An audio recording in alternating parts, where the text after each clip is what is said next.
Hello everyone. आज हम solve कर रहे हैं गेट 2024 में जो फिजिक्स के पेपर में क्वेश्चन पूछे गए थे। ये क्वेश्चन पूछा गया है एटॉमिक फिजिक्स से, जो कि 2 मार्क्स का था और मल्टीपल चॉइस क्वेश्चन था। ठीक है, इस क्वेश्चन में गिवन है हमें एक हैमिल्टोनियन, ठीक है, और हमें कैलकुलेट करना है splitting between two levels 2p3/2 and 2p1/2। ठीक, अब इस हैमिल्टोनियन को यदि हम देखें तो ये गिवन था H dash is equal to minus K vector L dot vector S. ठीक है, तो वेक्टर एल जो है वो एंगुलर मोमेंटम वेक्टर और यहाँ पर स्पिन वेक्टर हो जाएगा। ठीक, तो हमें पता है टोटल एंगुलर मोमेंटम कैसे लिखते हैं, vector J is equal to vector L plus vector S. ठीक है, दोनों तरफ यदि हम स्क्वायर कर रहे तो ये हो जाएगा वेक्टर जे डॉट वेक्टर जे और इधर हो जाएगा vector L plus vector S dot vector L plus vector S. ठीक है, तो यहाँ पर हो जाएगा हमारे पास जे स्क्वायर और यहाँ पर हो जाएगा हमारे पास L square, because vector L dot vector L ये हमें दे देगा एल स्क्वायर, प्लस हमारे पास हो जाएगा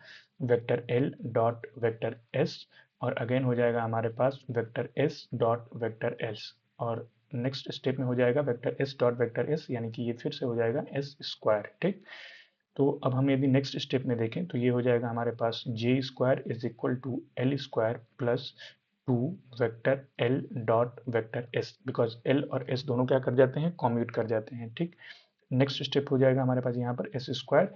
तो जो नेक्स्ट स्टेप होगा यानी कि हमारे पास जो हैमिल्टोनियन दिया था minus K vector L dot vector S, उसको यदि हम कैलकुलेट करेंगे देन हमारे पास हो जाएगा vector L dot vector S is equal to 1/2 bracket में J square minus L square minus S square. ठीक है, यानी कि यदि हम हैमिल्टोनियन देखें देन हमारे पास जो हैमिल्टोनियन का नया फॉर्म हो जाएगा वो हो जाएगा माइनस के ब्रैकेट में J square minus L square minus S square. ठीक है, और 1/2 का फैक्टर आ जाएगा यहाँ पर।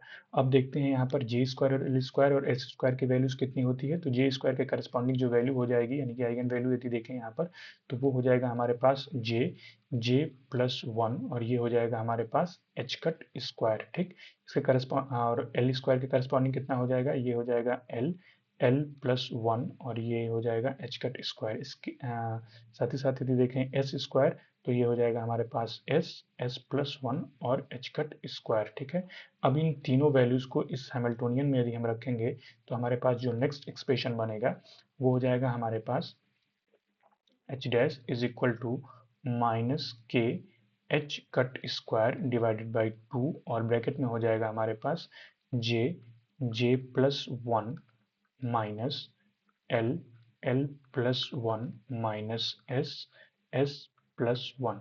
ठीक है, अब हमें एक चीज नोटिस करनी है यहाँ पर कैलकुलेशन को थोड़ा इजी करने के लिए कि जो हमें स्प्लिटिंग पूछा है वो सेम पी लेवल है और सेम पी लेवल यानी कि एल दोनों के लिए क्या है, सेम है, और सेम मल्टीप्लिसिटी यानी कि दोनों के लिए एस की वैल्यू क्या है, सेम है। तो ये चीज ध्यान में रखना होगा कि दोनों में ये टर्म जो आएगा वो कॉमन आएगा इतना। ठीक है, तो इसको हम कैलकुलेशन को इजी बनाने के लिए मान लेते हैं कि ये ए है। ठीक, देन नेक्स्ट हो जाएगा हमारे पास H dash is equal to minus K H cut square divided by 2 और यहाँ पर हो जाएगा हमारे पास जे जे प्लस 1।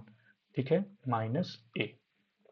अब हमारे पास दिया गया है 2p3/2। ठीक है, तो इसमें j की वैल्यू कितनी हो जाएगी, इसमें j की वैल्यू हो जाएगी 3/2 और नेक्स्ट हमारे पास दिया गया है 2p1/2, तो इसमें j की वैल्यू कितनी हो जाएगी, इसमें j की वैल्यू हो जाएगी 1/2। तो इसके करस्पॉन्डिंग यदि h डैश की वैल्यू हम कैलकुलेट करेंगे तो ये हो जाएगा हमारे पास के H cut square divided by 2। ठीक है, तो यहाँ पर कितना हो जाएगा, यहाँ पर हो जाएगा इसकी वैल्यू यदि 3/2 पुट करेंगे देन हो जाएगा 15/4 माइनस ए। ठीक है, और इसमें कितना हो जाएगा, इसमें एच डैश 1/2 इसको कर देते हैं और इसको एच डैश 3/2 कर देते हैं, तो इसके करस्पॉन्डिंग हो जाएगा minus K H cut square divided by 2 और इसकी वैल्यू हो जाएगी हमारे पास 3/4 माइनस ए। ठीक है, ये 3 है।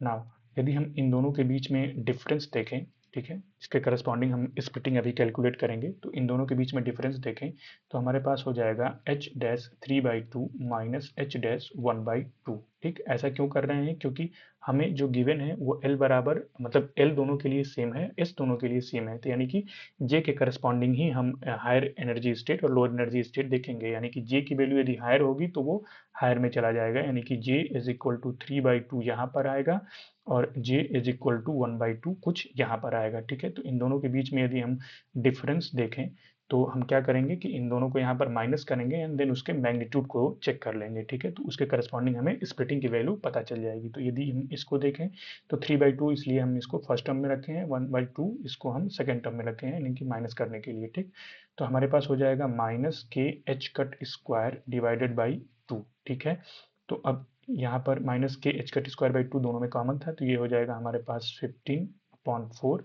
माइनस ए, और ये हो जाएगा -3/4 माइनस माइनस प्लस ए हो जाएगा। ठीक है, और ये से ए कैंसिल हो जाएगा और ये हो जाएगा 15 माइनस 3 12/4 यानी कि 3। ठीक, तो जो नेक्स्ट वैल्यू आ रही है वो आ रही है हमारे पास, जो डिफरेंस आ रहा है वो अब यहाँ पर हम देखेंगे तो वो हमारे पास आ जाएगा, सॉरी, वो हो जाएगा हमारे पास डेल्टा एच।